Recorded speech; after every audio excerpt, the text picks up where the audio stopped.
Well, welcome everybody. Welcome to the Afterlife discussions group today. I'm so glad you could join us. We've got a wonderful guest speaker here with us today. It's Peter Smith, who is a real trailblazer in the field of human consciousness. And Peter founded the Institute for Quantum Consciousness to embrace the synchronicities between some of the core principles of quantum physics and expanded states of awareness. Now, his last book, Quantum Consciousness, Journey Through Other Realms, documents the philosophies, methodologies and case studies behind the quantum consciousness experience, an out-of-body journey that embraces alternate realities, parallel lives and interdimensional consciousness, just what we all want to know about. So if you haven't heard of Peter before, he was the president of the Michael Newton Institute for Life Between Lives for 10 years and has trained consciousness practitioners across Europe, America and Australasia. And he created the Here Comes the Light 2028 discussion groups and the Transcendence Adventure, a self-paced out-of-body program using meditation and channeled artwork by Plethium. He has travelled widely to champion the evolution of consciousness for humanity. And back home in Australia, he balances his time between his own practice, mentoring the team that teaches his work, speaking engagements, and he writes periodically for a number of publications. So welcome, Peter. And hi, Cheryl. And I'm glad you could join us. What I want to share with you today is some background towards the afterlife as it relates to off-world work. And this is some information that I presented at UFO Megacon last year, but I've pulled it together into one piece that allows us to if you like, explore the afterlife and the off-world phenomenon together through some models that take us into both places. So I wanted to start a little bit with the Life Between Lives work. And I know that that's something that you know a little bit about. Cheryl's spoken to you about it. I think Marie has as well. But I wanted, for those of you who haven't heard of it, I'll just do a quick recap. And this is talking about Michael Newton's work. So you can see his books there on the right, Journey of Souls, Destiny of Souls, Memories of the Afterlife. If you're an afterlife discussion group, chances are you would have certainly have heard of those books along the way. And what Michael did was he mapped the place where we go between incarnations. So this took reincarnation to a whole nother level. And I want to give you a background of this and then spring it into an off-world context, because that's where this work has been going more often in recent years. Michael's books now are quite old. Journey of Souls was published originally in about 94, Destiny of Souls in 2001, Memories of the Afterlife, which was a collection of stories by a group of us that were working with Michael. That was 2009. So from Michael's original work, and he had his first session in 1968. I'm not sure what you were doing in 1968, but I was running around in short pants getting ready to start school. We've come a long way since then, and the work has now changed a lot, and I'll be talking about that. So Michael's original work, he had 2 clients. It changed everything. His first one was 1968, when he had a big past life spontaneous experience in his clinic. It's well documented in other places, and you might have seen that, about a World War I soldier. There's another one about how he cured a lady of depression by reuniting her accidentally with her soul group. And that was really where he started to discover the interlife and the realm of the superconscious, where we go conscious, subconscious, superconscious. In that model, there is an aspect of us that is our pure and beautiful soul self. And that was the piece that he really uncovered. Over the course of his career, he validated his work through 7,000 separate cases. And he was the first to really map the structure and the vibration of the spiritual realm. And the way the spiritual realm was put forward by him and for him was with councils of wise beings, where they would go to look at the Akashic records, meeting guides who were very, spiritually based, beautiful, unconditional love, dressed in robes.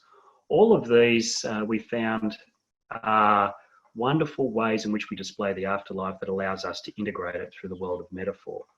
For example, if somebody felt strongly about Tibetan Buddhism, chances are their guide would turn up as a monk. So it's like there's a deliberate attempt to integrate that into our world, so we have that sense of connection and peace that it brings.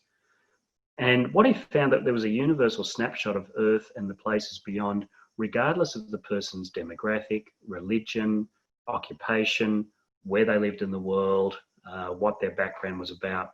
So that's why his model carried so much power, because it was the cross-validation from so many different walks of life that allowed him to build this model. But what it offered more than anything was a change in people's perception around death, understanding who would be waiting for them when they crossed over. They also had a sense of purpose. They could ask why they were actually in this lifetime. They'd get another concept on relationships, and we've all got a few karmic ones in our closet that we're working with. So to take those into a whole nother level that was around the accumulation of wisdom is something that sets us free from some of those energies. And also a deep and profound knowledge of the character of your soul that stays constant across the lineage that your spirit takes across lifetimes. So this was a significant piece of work. Anyway, that's caught you up if you haven't heard of this work before. Let's go a bit further into it, though, with the work of the Newton Institute. We've now got members in 40 countries, and this work is done in 20 different languages. Down the right-hand side, you can see the languages in which his books have been translated by Llewellyn Publishing. I had to look up a couple of those to see where they were in the world. But yeah, there's a lot of languages there. Of course, Australian goes without saying. The Newton Institute is a registered not-for-profit. We've got over 60 volunteers working for us. Where Marie is out there in the group. She's volunteered her time for us as well. And we're witnessing the evolution of change here. And this is the really important part for Michael's originally body of work, because we've now got the extra 55,000 cases from our people around the world in those 40 countries. Something like 210 people who are doing this work in different places. What we're seeing is less structure in the sessions. So the structure he's devised in his books has started to fall away. My view of that is because people no longer need it.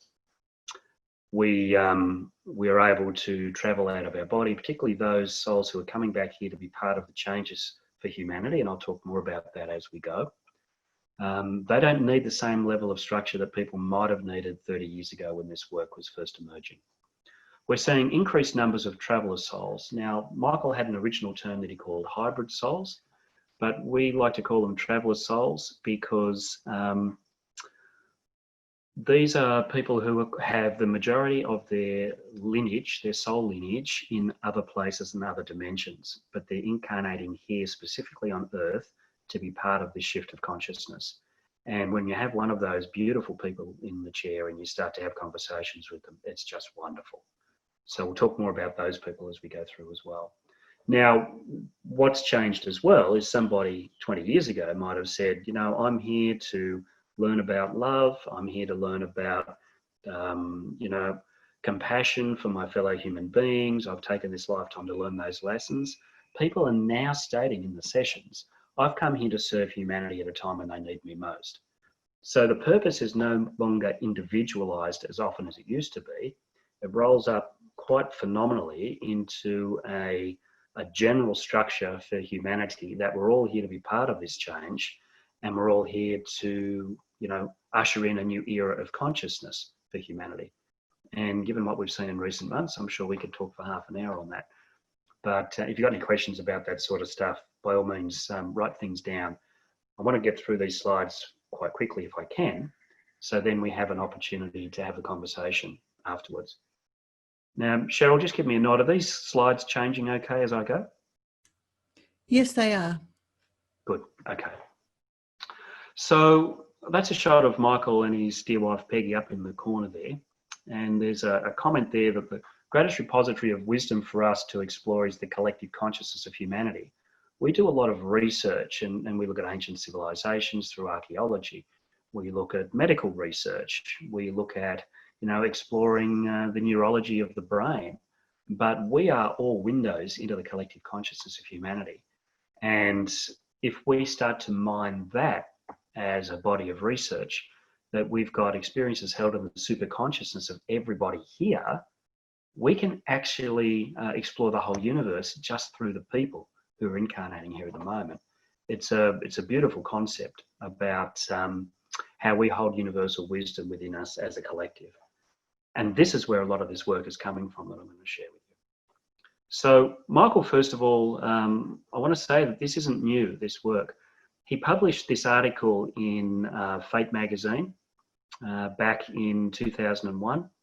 And that was an article that he wrote where he had taken people into an LBL state, life between lives, and they had told him, one person in particular, told him that they were part of a race that was here to help, if you like, I guess, be part of humanity and to bring here, and one group actually were here to interrelate with the humans and to start to seed the new generations that were to be born. So there's some really interesting aspects in that article from nearly 20 years ago. I remember Michael said to me once, he was rumbling through his old drawers and he came up with these cases, and he spoke to me and he said, you know, I found a whole collection of cases that are to do with lives on other planets and off-world lives. Do you think anyone would be interested in these cases? And of course, my response to that was, yeah, I think about 50 million people would be interested. So, so in the end, I got him to send them to me, and I've actually got some transcripts of a couple here that I've shared before. They haven't been published in any of his books, but they've been shared in just a couple of places, including our research journal before at the Newton Institute. So the first of these is a life on a planet called Plethium, and it's seen as a planet of vapors. And this is a description in the client's own words. Michael says, is there another world besides Earth where you go for physical incarnations between your lives here? And the client says, yes, I love Plethium. Michael says, so is it a physical planet? Well, not exactly. We're not fully physical on this Earth, on that Earth. So please explain it to me. It's nothing dense like Earth. The most solid thing is water. And I would say that's a planet of vapors. So the sun is not near. We live in a world of shadows, gas and mist. It's very cold compared to Earth. Everything is deep violet, but it's so quiet and beautiful. I don't know how to say this, but we live on lily pads sprinkled around. They're very large and long stems that go from the pads down into the liquid mass below us. We live both in and out of the water.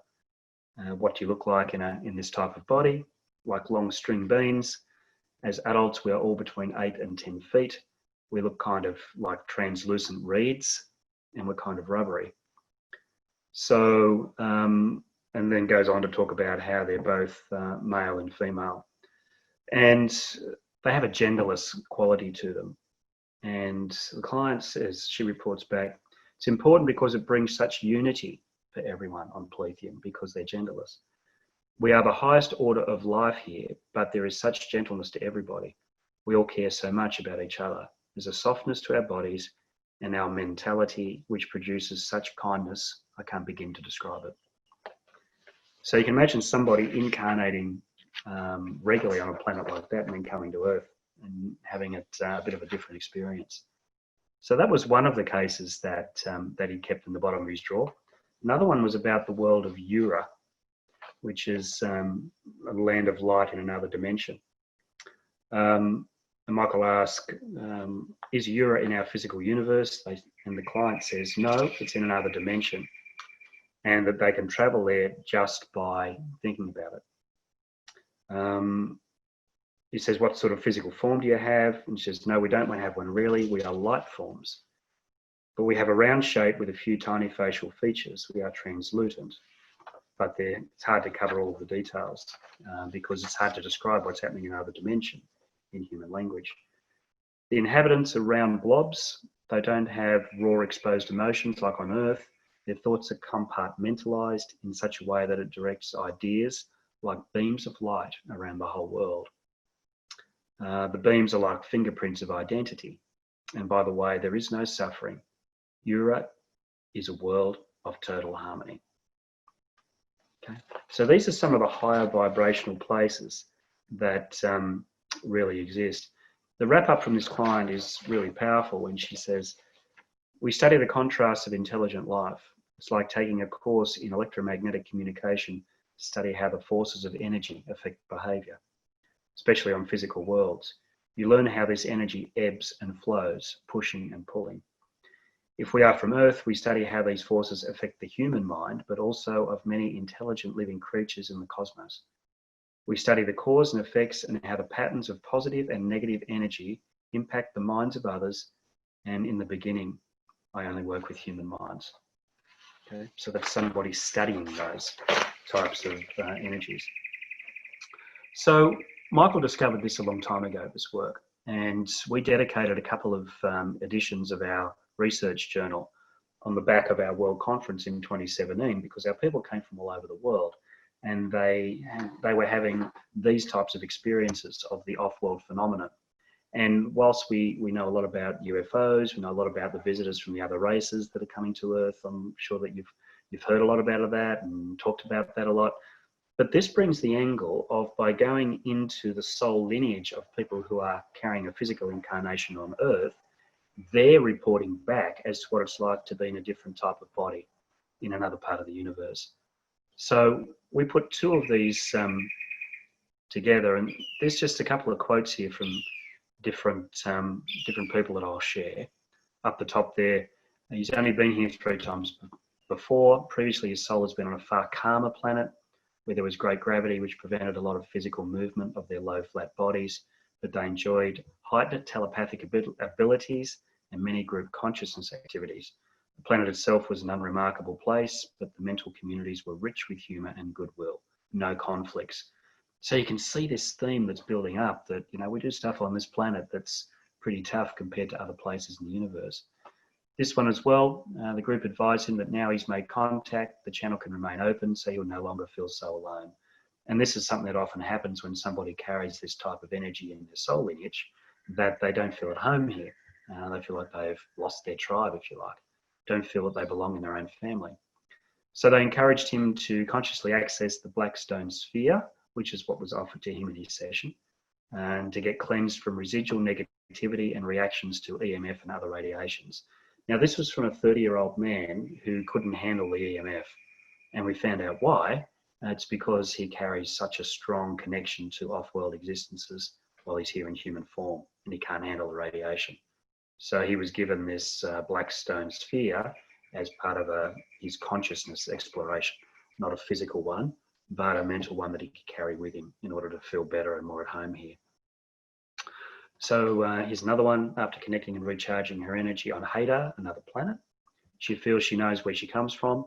In bringing back the memory and energy of the friction-free life on Hadar, she seems to realise how to deal with a dysfunctional relationship with her partner in her life as Marita.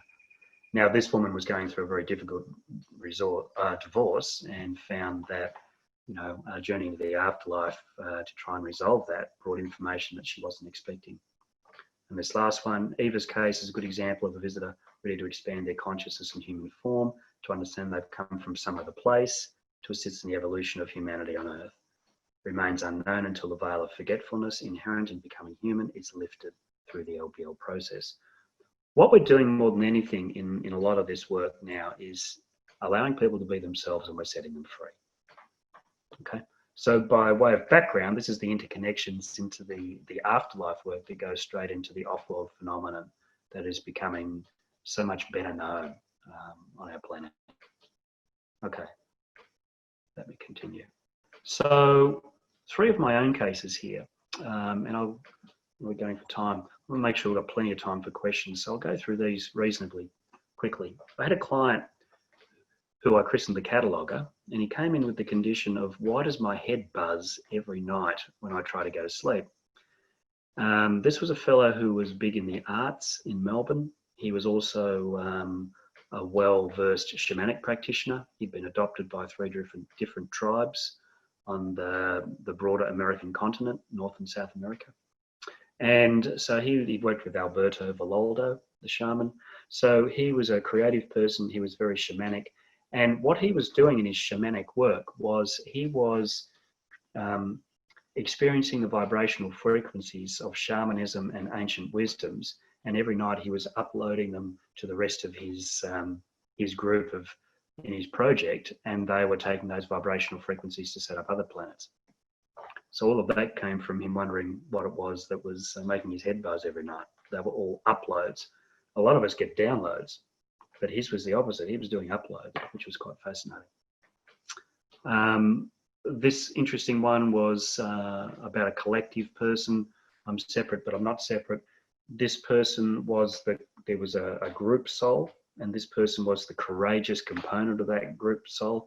We worked out she was roughly 12% of the collective, and she was the one that incarnated. And because they were telepathically connected, every experience that she had went straight back to the other 88% of the collective. And she met with them and was reunited, which was a beautiful moment for her.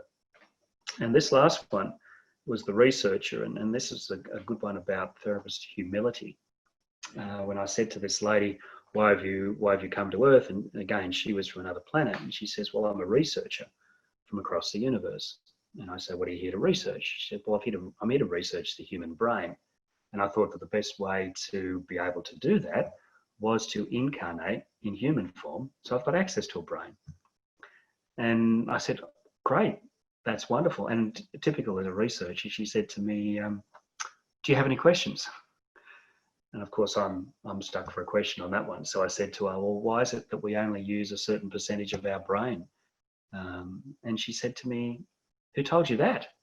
And I said, well, we've measured brainwave patterns, and apparently we only use a small percentage of our brain. And she said, oh, no, that's wrong. She said, you just haven't invented the machinery yet that measures what the brain's really doing. So, of course, there was I coming from my own limited beliefs, and she put me in my place very nicely. So I've got to be careful of bringing forward our own human beliefs into these off-world sessions. But she had some fantastic information to share. Okay. So it's time for us to accept, and we know this from a lot of the metaphysical things that we've looked at, the experience that we may have had personally, from all manner of things, that it's time for us to really accept that what we've been taught about the universe is wrong. Our education systems haven't really informed us. A lot of research is not necessarily being done into the areas of the metaphysical. Research is sort of funded for other reasons. But what we're learning through quantum physics is quite phenomenal. And that's probably too small for you to read on your screen there, but Amit Goswami, who's a well-known theoretical quantum physicist, he wrote a book called The Physics of the Soul. That's a quote from him. Contrary to what they tell you, you are not a limited material being. So there's a picture of the Hadron Collider there. We've got wormholes, we've got black holes. We don't know what's down any of these things. So quantum physics doesn't have all the answers either, but finally somebody's starting to ask the right questions about alternate realities, different dimensions, and science is slowly catching up. We also know that near-death experiences, and Cheryl tells me that that's how this group started off originally. A couple of books there that have been great in recent years, Anita Morjani and Eben Alexander. Their books have been bestsellers because they're starting to articulate what a lot of people have kept hidden, that they might have passed away during an operation or an accident, they've had an experience and they've come back forever changed. And it's anecdotal proof, of course, and we know already that consciousness continues after we leave the physical body. And they've started to document their personal stories. And there's been some great research done on this by Ray Moody and people like that over the years as well. So this is a big one, particularly for some of you. The number of sightings of, well, we used to call them UFOs. Now they're, we call them something else, aerial phenomenon, UAPs, unidentified aerial phenomenon. I think they're referred to by a lot of the UFO guys now. These are everywhere. You know, if you go out at night and you just want to see one, sometimes you just, there is so much more to this universe than we have been told. And you look at a book by Eric von Daniken, Chariots of the Gods, and I had the great opportunity to meet him briefly a few years ago when he was a speaker at a conference where I was speaking as well. And, you know, he was starting to track this stuff back in the 1960s and 70s about what are the commonalities across the ancient civilizations that talk about off-world beings. So he's been talking about this for a long, long time. And even Rumi, as part of the ancient wisdoms, acting so small, you are the universe in ecstatic motion. So all of this is happening. You know, you look at film, you've got Stargate, Star Wars, Star Trek. All of Hollywood is catching up with the off-world stuff as well. And then you've got something like our own Indigenous art here in Australia, and this is called Spiral Universe by Raisto. This looks very similar to the Hubble telescope. And it takes you into the whole sense of Aboriginal art that, you know, when they're always looking down on landscapes and that sort of stuff, there's a lot of the phenomenon of their art. And it's basically, for my mind and my own opinion, is that I think they're painting from an astral projection of their own consciousness, where they go up and they grab this information and they put it into artwork. So all of this is building momentum. Even Nikola Tesla said, if you want to understand the universe, think of energy, frequency, and vibration. And then there's the work that we've been doing with the quantum consciousness experience, which I'm going to talk more about in a moment as well. Okay, so this slide is all about, it's coming at us from every direction that what we've been told is not right. And we all know that there's more to us than we've been told, because that's why we're sitting on this Zoom call right now. Okay, so who are we? You know, we are pure consciousness assembled in human form. We're courageous souls that are here sharing our experiences, that have come here to make a difference. We're paranormal, we're not normal, we're paranormal or even supernormal. We're multidimensional beings living in a multiverse. I mean, this is simply who we are. So if you want to try and summarize it, everything is energy. It's the underlying form of all there is, and it's an infrastructure throughout the universe that is all made up of energy. But it's consciousness that actually brings that all there is to life. And we can explore it by taking our awareness to where our consciousness can reside in any given moment. So as we steer our awareness through these experiences on this beautiful matrix of consciousness that's built on an infrastructure of energy, we can go anywhere and we can do anything.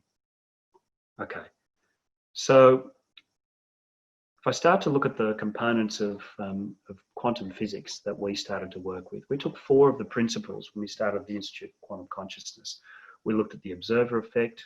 I'm sure most of you have heard about is it a wave, is it a particle, the double slit experiment. Particles respond to your intention.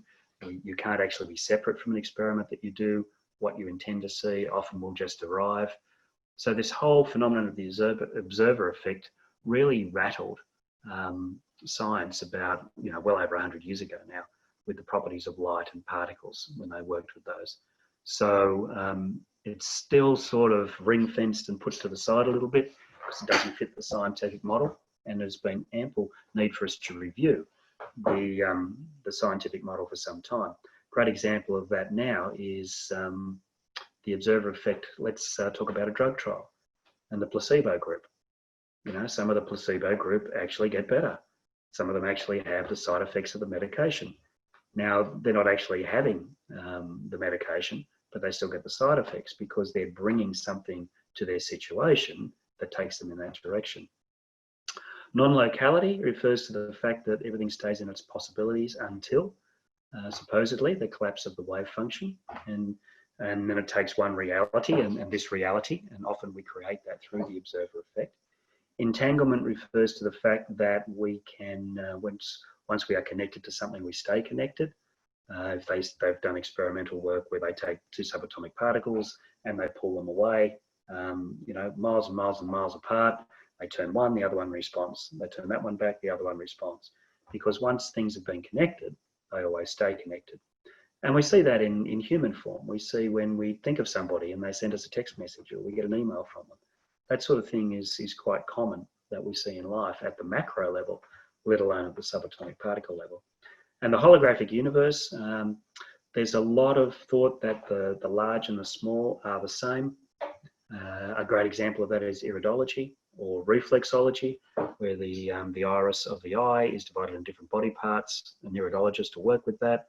A reflexologist will know the parts on the hand and the feet. If a part of it is sore, they'll say that there's a liver problem. I went for an osteo session in town the other day, and a lady grabbed my big toe and squeezed it, and I yelled out in pain, and she said, oh, I think you've got a liver thing going on. So we are a walking hologram ourselves. So if we take these 4 principles, these basic, well-defined principles out of quantum physics, and we add consciousness to them and use the scientific aspects of this as a springboard, we get the essence of quantum consciousness, as we call it. The observer effect actually becomes the creator effect, because we get to understand that we are actually creating this experience for ourselves. We are moving into an incredible level of consciousness where we can direct our thoughts and our intentions. And that's been well documented over the years as well. Every awareness, that's this beautiful fabric of reality that we're part of, that we can take our awareness to, and we can surf the universe through our own consciousness, because we reside in so many places as aspects of our being. Entanglement, that's not a typo there, that refers to the fact that when we go within ourselves, we find all of these different dimensions and all of these different existences, and they are within us already. For those of you who might have done past life work, for example, you'll find that those past lives are not anywhere out there. They're actually held within you, and you can entangle with those other lifetimes because you are entangled with the consciousness that holds you both in this reality and in that one. And holographic healing means that if we can heal in one reality, we can heal in all others. And those people who've done past life work, either as a practitioner or as a client, you may have found that you'll see a pattern across different parts of your soul lineage, and you don't have to go to every one of them to heal them. If you've been doing something for 10 lives, you just heal all 10 at once. So the holographic nature, the large and the small are the same, and we can use that in our favor for deep and profound healing. Okay, so that was me just having a little bit of fun with the quantum physics part. And if we take our present consciousness and we add these 4 aspects, which we call the essence of quantum consciousness, and we add expanded states of awareness, we end up with the quantum consciousness experience. Okay.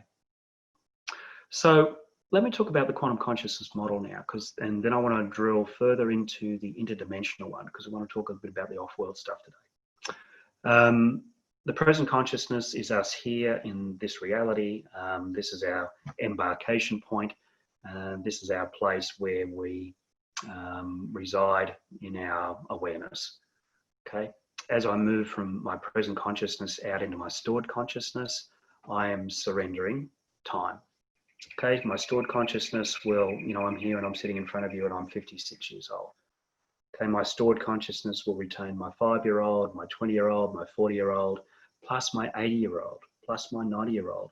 All of us are here, stored in the matrix of who I am, in my stored consciousness as Pete in this particular timeline. So I have access to everything that I need in my timeline. Now, when we take people on these journeys, and let me say that I don't believe this to be hypnotherapy, I believe this to be expanded states of awareness work that more is similar to a near-death experience than a hypnotic trance. Rather than go down into a trance state, we free the consciousness and the awareness from the body to move out into the universe itself. So that gives us so much depth and richness to the journey, because we're really doing what you might experience when your body is set free from its consciousness. The difference between this and a near-death experience is that you are still in your body as well. When you expand awareness, you still have the body so that you can communicate through and you can record the experiences through, but you are getting so much more in your awareness that is beyond the body. So it's like having an out-of-body experience while still in body. So the stored consciousness will bring forward any aspects of me that, in the interests of healing or the interests of learning.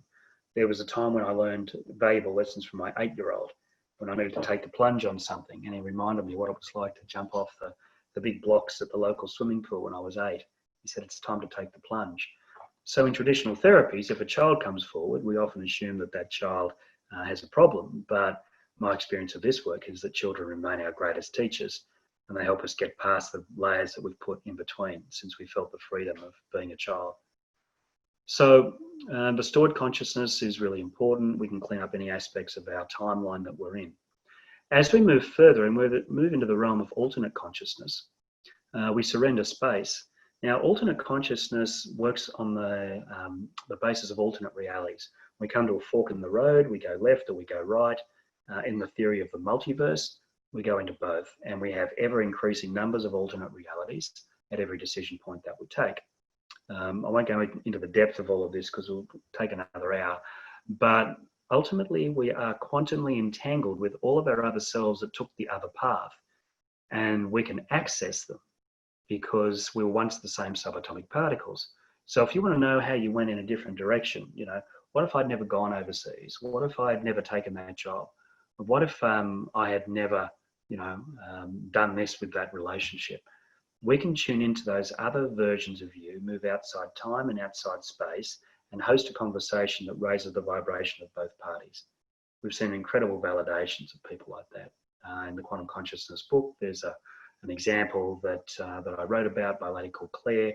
She left her husband, or her proposed husband, at the altar 30 years ago in South Africa and ran off with the person that she truly loved. She was able to meet the other one that went through with the wedding and found that she was depressed, that she'd never had any children, and she was able to introduce her to the consciousness of those children, and it relieved our Claire's guilt, and it gave that lady something that she'd never had before. So that was a course that was a demonstration that we did in a workshop, and there was about 20 people there that day, and there wasn't a dry eye in the house. It was a beautiful experience. So there's so much for us to learn from our alternates. When it comes to parallel consciousness, we surrender versions of this body. Like in my alternate consciousness, there'll be lots of other Petes. In my parallel consciousness, I'll suddenly move into meeting another version of me in another body on this planet. So this is the equivalent of past lifetimes outside of time and space. So they're still unfolding.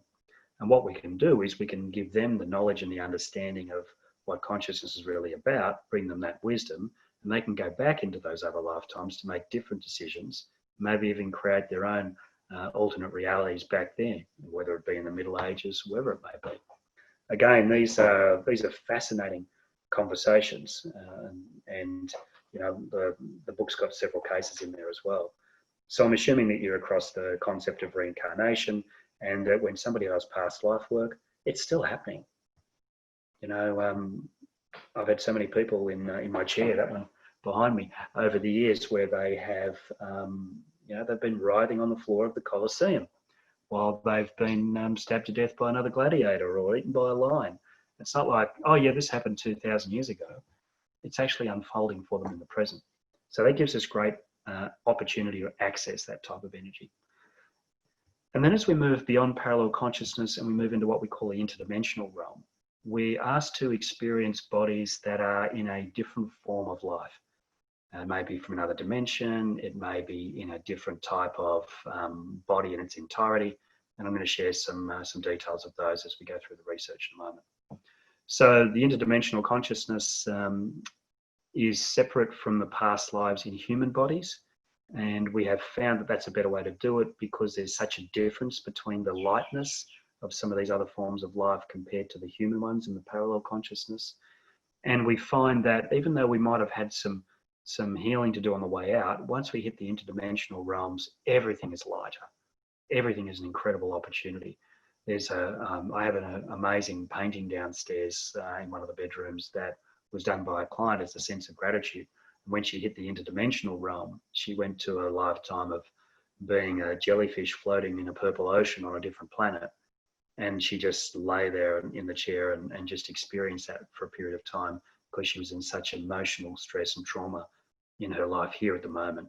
And to reconnect with that experience gave her a chance to feel peace. And she could bring that back with her and use that as a resource. When we move beyond the interdimensional consciousness in any type of body, we move into the eternal consciousness where we simply rest and connect with the fabric of the cosmos itself. And that's a space where we just feel what it's like to connect with all there is.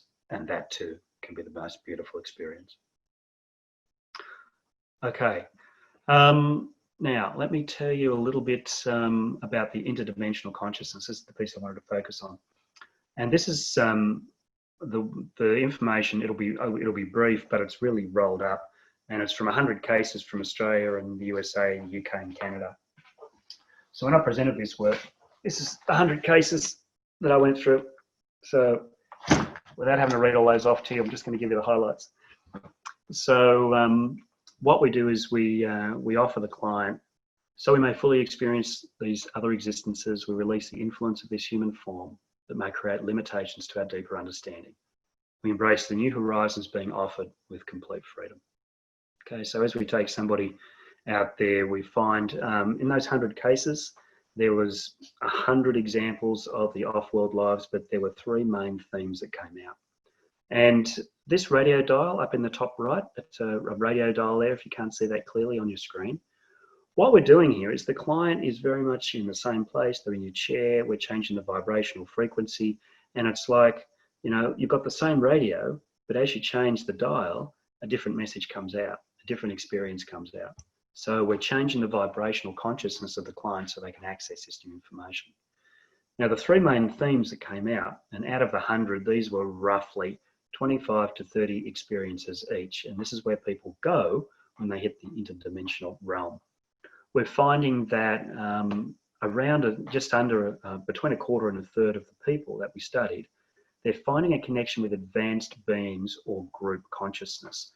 So they either met with beings that they saw them as more advanced, who gave them knowledge and wisdom or advice and support, or they were part of a collective, like I shared earlier in another example. They were part of a collective consciousness. The information that we have coming through from groups like this is that Earth is one of the few places in the universe that actually has individualized, unique consciousness. Okay. We separate here in a way that most other ones don't. If you're seeing some light across my face, that's just the sun coming out from behind a cloud. I'm not actually having a spiritual experience. It's coming through the louvers of the window. So that was the first one that we found, the connection with the advanced beings or group consciousness. Okay. The second thing that we found is that people were experiencing pure energetic form or expanded wisdom. They would feel themselves beyond the body. They would feel themselves in a form of life that was beyond physical form and was purely energetic. They felt that they could travel through the universe and go to different places. Or they would just be in touch with an expanded wisdom. And rather than seeing more the visualization of the energetic form, they would just have the kinesthetics or the feeling of what it's like to be in an expanded state of wisdom where they just were connected to all there is, and they knew that there was knowledge and understanding far exceeding human form. And sometimes they had a lot of trouble putting that into human terms so that they could describe it. And I would say to somebody when they came back from an experience such as this one, I'd say, what was it like when you're out there? And they would say something like, I just knew how the universe worked. I knew how everything came together and I knew what it was all about. But now I'm back in human form. I can get a snippet of it, but I can't grasp it the way I did when I was out of my body. The reason for that, of course, is that we're always powered by the human intellect and we're somewhat limited in human form. And the third one was embodying a life form on other planets. Now, this was really interesting. People described flying type experiences. They described what it's like to be in a large form type of animal. But the most prominent one by far was for somebody to be marine life, to be living on a water world. And there's so many planets out there that are complete water worlds we've found in this research. Interestingly, NASA has narrowed that down and recently wrote an article on the number of water worlds that are out there. They're starting to detect through their own research. But they would find that what it's like to be a water type being that can move with a great fluidity through water. We had one person describe what it was like to be an incredibly huge, heavy object that just lay on the bottom of an ocean in a deep trench. It makes me wonder what we've got down some of our deep trenches out there in the oceans. So it was really interesting because if you look at us in human form, we're quite water-based as well. We're about 75, 80% water as well in terms of the elements that make us up. So that was an interesting one. So these 3 forms were where a lot of people went when they went into the interdimensional consciousness. Okay. So some stories. So the first one's of a client I had called Gareth, and he came in and he was getting a wave come to him of a deep and profound sense of peace, almost like a loving experience.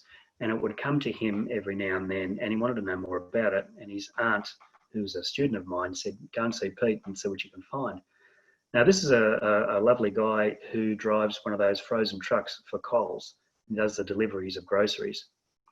So he came and he sat in the clinic. He sat in the chair. We went into that feeling. We were able to recall that feeling, and he was able to detect a beautiful sense of a beam of light coming down through the top of his head. That was this loving resonance that he was experiencing. So we took his awareness and we followed up into that beam, and we moved his awareness into a spaceship that was run by the Andromedans, and they were working as a relay station to send love to him here on Earth so that he could spread the love through his work as a truck driver of Coles goods. And he told me a story about where he would go and he would deliver groceries to a high rise or something like that. And he'd walk down the corridor and he'd hear the kids fighting and the mum yelling and all that sort of stuff. And then he'd knock on the door and he'd go in and he'd drop the groceries off, and just his presence there would calm the whole family. And then he'd come out again, he'd walk down the corridor and couldn't hear the fighting anymore. So it's like he's some sort of an interdimensional being that's here and he's taken human form. The interesting part about Gareth's story is that when we got to the spaceship, we realized it was just a relay station and the beam was coming from somewhere else. So we followed that back, and that was going to a fifth dimensional group of beings who were generating love and sending it to humanity. And because they needed a translator between the fifth and the third dimension, the Andromedans were doing that through the use of their spaceship, so as a relay station. And when he tuned into the group of beings that were in the fifth dimension, he found that he was actually one of those beings as well. So he was both the sender and the receiver, and there's your quantum entanglement again, that he knew where he could both send and pick up the same frequencies. So the interesting thing about Gareth is when he finished and he paid, he left some cash, and I didn't count the money while he was there, and he went out to the car park, and there's the clinic I was in Melbourne, there's about 200 metres down to the road, down a dirt track, which is the driveway. And he came in and he left, so I picked up the money and I realised he'd given me too much. So I ran outside to try and catch him, and his car was gone and he was gone. And the whole driveway all the way down to the main road was clear. So I reckon in the space of about 4 seconds, he had just disappeared. Now, whether I had something happen time-wise, where I went into a time slippage or whatever happened, but it was fascinating. But what something like that says to me is that that's an experience that needs to be earmarked as something completely metaphysical, and you need to be able to tell people about it and talk about it. So I'm telling you today. Okay. Next one, Love from Another Planet, a story of Maeve. Maeve came in and we ran a quantum consciousness training course in Perth. She came in as a local person who was also a therapist, and she went into the interdimensional realm, and she went into an experience of being this really large reptilian being. And this is a lady who's a very small woman, and she was describing what it's like to be this huge walrus type reptilian being, and she started to burn up in front of us. She went all red. She was on a planet that was really hot. But what it was, you think about off-world creatures like that and you think, oh my goodness, what have we got here? But the whole purpose of that civilization of these walrus-type reptile beings who lived in the mud and simply huddled together, and when they all moved as one, they moved collectively, not one at a time, the whole ground would shake because of their weight. The whole purpose of that civilization was to send love to Earth. And they spend all of their time generating waves of love to send to our planet. So that was incredible, because at first glance it looked like it was ancient prehistoric dinosaurs or something like that, but it was actually the most beautiful experience. So that was the Love from Another Planet. And the last one is there's a whole series of artwork, and I've dabbled in a little bit of this myself more recently, But I came across about 4 different clients who were all artists in a space of time, and they were all doing art in a way that brought through other dimensional frequencies into Earth's consciousness. Now, this is a guy down in Melbourne, a young fellow. His name's Phoenix Graythorn. Patterns and Portals is his business. Now, you probably can't see that because it's small on the slide, but this is incredible language that he has done, and he has done all of this freehand. This is not computer generated. And when you look at his artwork, something happens to it that is quite phenomenal. He does a lot of colors, he does tattoos, he does so many of these things. His work's called Patterns and Portals, and his name's Phoenix Graythorn. So his work is really worth a look. And I did a session for this young man. He's a great young fella. He's long hair and a beard. He came in, didn't have any shoes on. He's just one of today's modern hippies, and he doesn't realize what he's doing. He's got this incredible disguise, but he's a young man of pure talent that comes from another place. So I recommend, if you want to have a look at his work. I was also had, as I said, about 4 different artists around this time, and one of them described what comes through her, and she was connected to an artist who works from another dimension, and they're entangled across time and space, and he paints with light on a screen of energy, on another planet, and some of her inspiration comes from him. Another lady who was doing the art, she was painting, she would take a landscape here on Earth and she would paint it in different colors and higher vibrations because she's tuning into the 5th dimensional Earth and not the 3rd dimensional Earth. So this is the sort of things that are happening. People are bringing through new frequencies in lots of different ways. Just by being here, carrying it in their off-world lineage, through artwork, through other creative skills, through music, through vibration and frequency that comes through sound healing. All of this is building momentum and taking us into a whole other place. So the bottom line here is, as humanity is transcending, we're being helped in ways we don't even realize. Okay. So, I believe that our search for meaning, the answers lie beyond this consciousness. What we've found in our work is that, we're part of a universe literally teeming with life. We are one small corner of the universe, and all the rest of it is accessible through our own expanded awareness. And when we remember these other states of being, we change in this realm. When we come in contact with higher frequencies, we experience those, and by experiencing them, we get them and we can hold them. And the world so needs us to be doing that right now. And we are, just by doing these experiences, we're anchoring the higher frequencies. And when we consciously do it, we make the world a better place.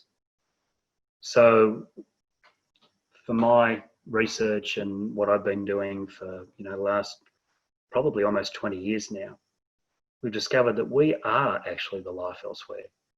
And once we free our awareness from the restrictions of being human, we can discover it for ourselves.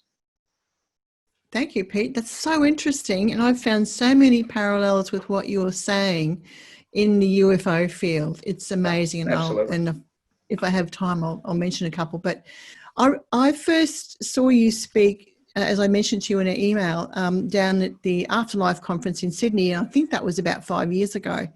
Then you were saying that you had noticed an increase, and others who were doing the work you were doing had noticed an increase in the numbers of people with these off-world memories during their sessions. And that had been going on for about 5 years already then. So that's at least 10 years that I'm aware of. Yeah. But and except for Michael Newton's earlier cases, how far back have you noticed that these memories, off-world memories through clients, have been coming forward? Well, I feel we've always had them, Michelle, and I think they're just gaining in momentum. And what really brought it home to me was in 2017 when we had the Newton Institute World Conference. And, everybody came, what's happening in your clinics? And we had a big, we probably had about 50 people there. We said, what are you seeing? And everyone's the same. We're seeing more and more of the off-world connections. We're seeing more and more of the other lifetimes in different types of form. In my own clinic, I'm up in the Northern Rivers now, but I've been up here about 10 months, but my clinic in Melbourne I ran for, best part of 20 years before that. I was seeing an increasing number of people coming and saying, I don't feel at home here. I actually built some processes to help take people back into that feeling of homesickness and then bounce them out to the place where they're more familiar and to reconnect with that and to have that experience and to cure the homesickness and leave them straddled in one place and the other. So I think we've always had them, but I think it's, we're on an exponential curve of discovery now as people are discovering, the people who are drawn a lot to the UFO type experiences, the networks and all of that, I sense that they really do have some of this off-world soul lineage that is being calling them to explore this stuff. So I think it's getting bigger every year it gets stronger, I feel. Right, okay. Interesting. We've got some really good solid research behind us at the Newton Institute. Anne Clark, PhD, ran that and set that up for some years. My research has really been just sitting in this pile of paper and going through and sorting across a whole dining room table the like cases. And one of the reasons that we can't necessarily completely produce a scientific method is, first of all, I believe science is limited in its belief systems around metaphysical for a start, unless you're at the Institute for Noetic Sciences or something like that, where they're a little more progressive in that. But secondly, every client experience is unique. And at the outset of the session itself, it's to offer that person the best possible experience. Now, that's always going to take precedence over the scientific method from my own personal culture of how to take people on these journeys. So what I've done now is, with the quantum conscious experience, we've probably got I had to run the numbers the other day to have the modality established with an organisation that if you like, validates modalities. And I came up with using the assumptions that we had about something like 10,000 cases behind the work now with all of the practitioners, but it's an educated guess. I don't have the 10,000 cases in front of me.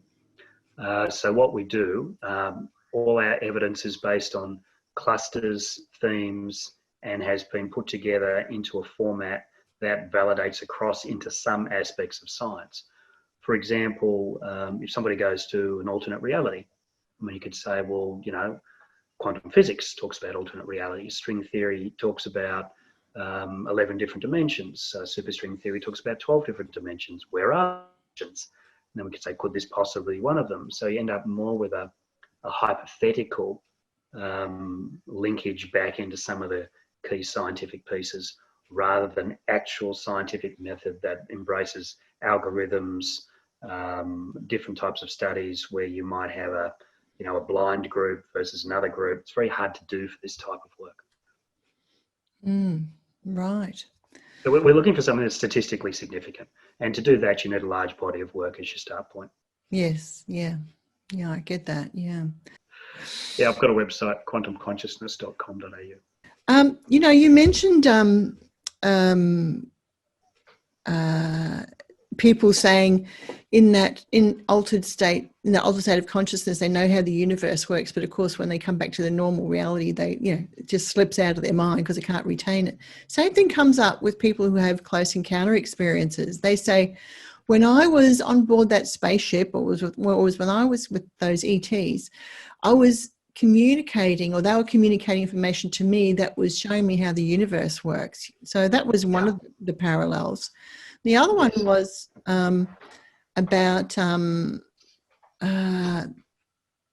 what was it? I think you said spirit beings dressed in robes. They've also been reported in close encounter experiences too, which is really interesting. Yeah. Can I respond to the first thing you said there, yes. Cheryl? You talked about how we get it when we're out there and we don't get it when we're back here. There's a difference between knowledge and knowing. I feel that I'm knowledgeable on this stuff that I've done, or Michael Newton's work, or any other stuff that I might have studied over the years. I've got an element of knowledge about all of that. And that's that I can retain through the human intellect, key facets of it, understandings of it, the logic behind it and all of that. That's knowledge. Knowing is something that's a whole nother level. And when we're out there and we're in the knowing of how the universe works, we don't need the knowledge, we just get it. So it's actually quite a different vibration in terms of wisdom. Knowledge here in human form is the accumulation of a lot of great information that might serve us well. But out there, we don't need any of that because we just know. And that's the part that's hard to import back and bring down into human form and to download it into the human intellect, because it's not wired for that. Yeah. What does quantum physics and consciousness say about God and Jesus? I guess what works for me is that I often substitute the word universe for God. And, what does, we're all part of God, we're all part of the universe. God is within all of us, the universe is within all of us. And if we find ways to step outside of some of the religious aspects, one thing that Michael Newton found is that his views of the afterlife seem to be consistent across the views of the afterlife across all of the traditional religions, and he studied all of them.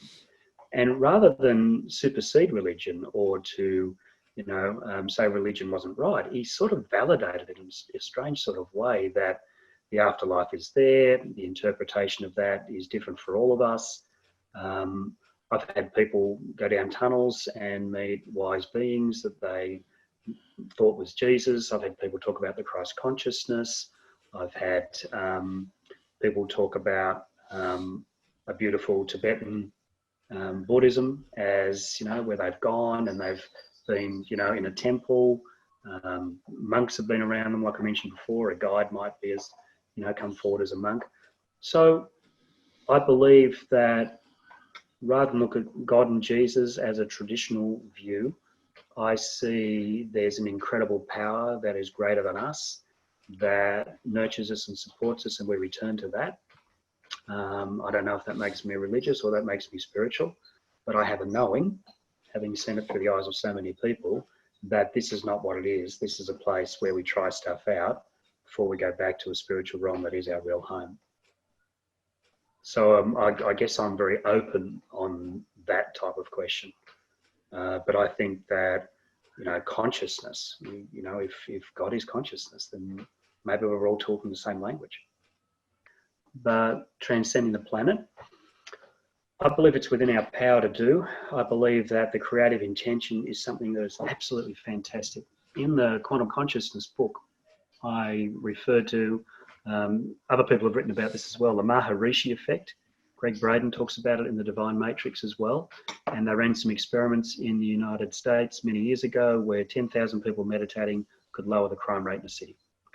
And I believe that we can do that. Lynn McTaggart has done some great experiments in this as well. And she's got something coming up soon as well. I'm not quite sure exactly what the date is, but she wants to bring a beautiful peace to the earth in one of those group sessions as well. So I believe that if we create an intention for a better world, if enough of us do that, then it will arrive. A while back, and you mentioned this in the intro, Cheryl, I did a little video about, I was standing in 2028 and I was looking back to now, and this is what I was seeing in the world. And we had expanded consciousness, we'd retired the pharmaceutical industry, we had new world leadership that was based on integrity, and we were picking our people who were either planetary advocates or people ambassadors. So I spoke for about 5 minutes on the back of this infrastructure. And everybody loved it so much that I actually put it in place as a discussion paper that people can undertake in groups.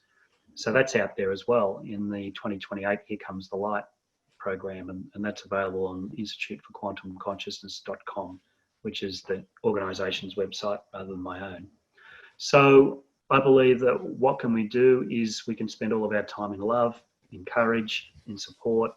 I believe we need to say no to certain things that people are trying to impress on us and to drag us into an energy of fear. I think if we can transcend that fear, then I believe that we can make the world a better place. And it's conversations like this one with people like us that are really going to take the planet into a whole new vibration. Our political leaders don't have the answers, I feel. You know, the spiritual leaders have their limitations as well. We've all seen what's happened in the press in recent years with certain aspects of the church. Business leaders, we know that big business is slowly and surely killing the planet. So if our business leaders, our government leaders and our religious leaders aren't going to be there for us, then it's time for us to be there for ourselves and to create the world that we want and establish the vibrational frequency of this planet that it truly deserves. But, you know, the most important thing I think we can do is reconnect with nature, because that raises our vibration in every way. And that's a great start for all of us. Agreed. But let me talk a little bit about the First Nation people.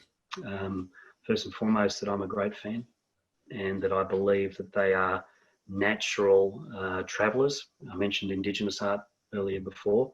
My view of that personally is that a lot of that comes from astral travelling. I believe that if we listen more to the Indigenous culture that went untouched for something like, you know, it's not really 40,000 years, I think it might be 60 or 80,000. That is a fantastic model for being in synergy with the landscape in which we live.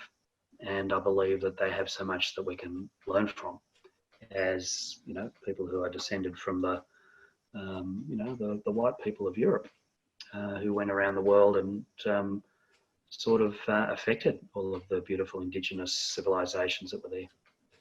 So I heard somebody speak about indigenous astrology at one point as well, and there were some great things that echoed in that for me.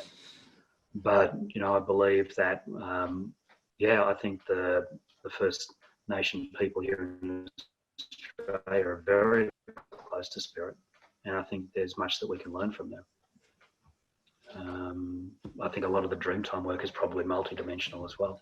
And since I've been living in the countryside, I've had some great experiences that maybe I'll talk about another time with local Indigenous spirits, which I have so much respect for them, guardians of the land. I think that we're reaching new themes and experiences of reincarnations here, because basically we have to change the ingredients of humanity to get us over the line in terms of the shift of consciousness. I think that we just need linear time as a construct to be able to be in this simulation that we call the third dimension. So yeah, I believe that everything is happening at once. I think it was Einstein who said the only reason we have the present is stop the past colliding with the future. My experience of people and their level of consciousness is, let me first of all say that everybody has this incredible immortal essence within them that is eternally wise. So the human form is a disguise. So while the human form may not appear all that enlightened, there's a part of them that always is. So let me offer that as a first thing. To some of those who experience quantum consciousness report they're still very young in our evolution as consciousness.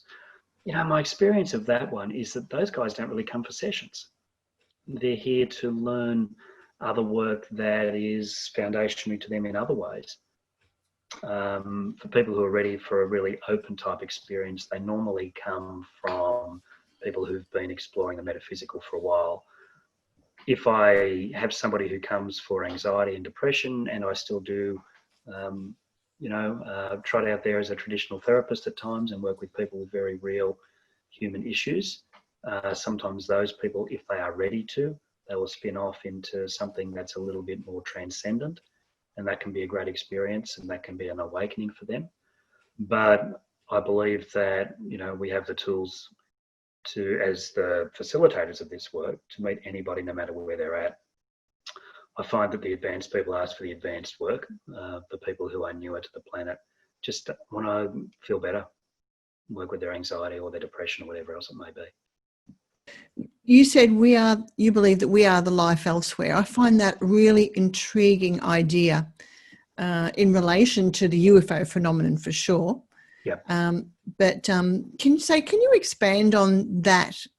We are the life elsewhere. Are you saying that we could be the ETs, or like it's that they're parts of our multidimensional self, or we're parts of them, or all those types of ideas? Let me say this first of all. Probably, as you can see, that some of this started with Michael Newton's work and has now gone further. And with the traditional life between lives work that I've done, I might have done 800 of those over the years until I got involved in the other stuff. I didn't do as many of them anymore. But out of those 800, I always asked people, even since I started doing that work in about 2005 or 4, somewhere in there, I always said to those people, have you ever incarnated on another planet or in another dimension? Now, 798 of the 800 people said yes. And I feel that the other 2 people just weren't ready to see that yet. So I believe that we have all incarnated in other places and other dimensions. So let me say that as the start. When we've done the quantum consciousness experiences, and we're up to about 600 yet,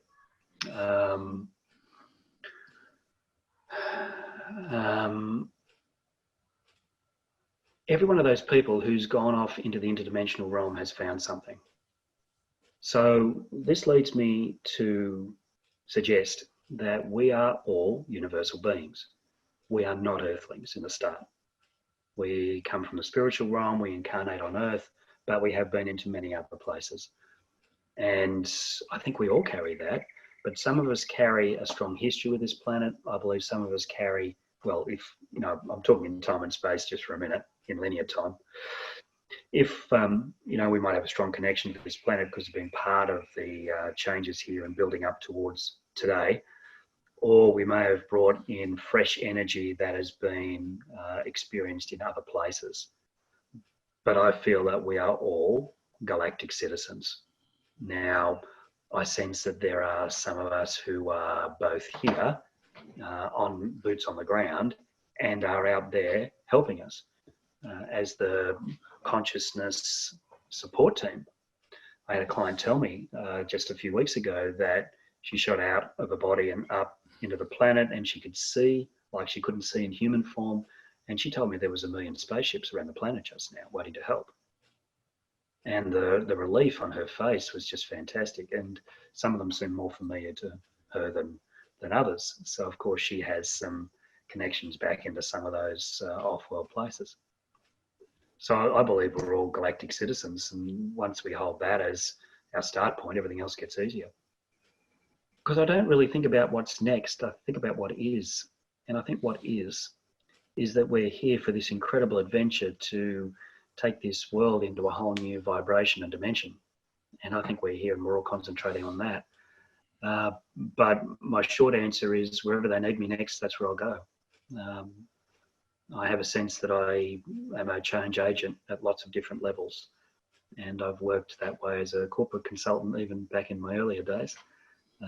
But I think that I was probably drawing on some change experience that was probably bigger than human form. So I guess I'm a bit of a project guy. So I'll wait for my next assignment. With all the restrictions, have you gone to online to teach now? Yeah, look, I have. With the restrictions, and because it was difficult, because we sort of moved to the Northern Rivers to leave Melbourne about 10 months ago, and of course our timing was impeccable. And I've still got family down there, which I'm supporting as often as I can. I chose to go online. I was never really an online person, and I always favoured the face-to-face. I've always had a clinic in Melbourne. But the opportunity, because we're in the bush and down a dirt road and all sorts of stuff now, so I chose to go online. So I'm just doing online sessions now. We will catch you next month. And once again, Pete, thank you so much for joining us. I really appreciated that, what you had to say there, and so much in line with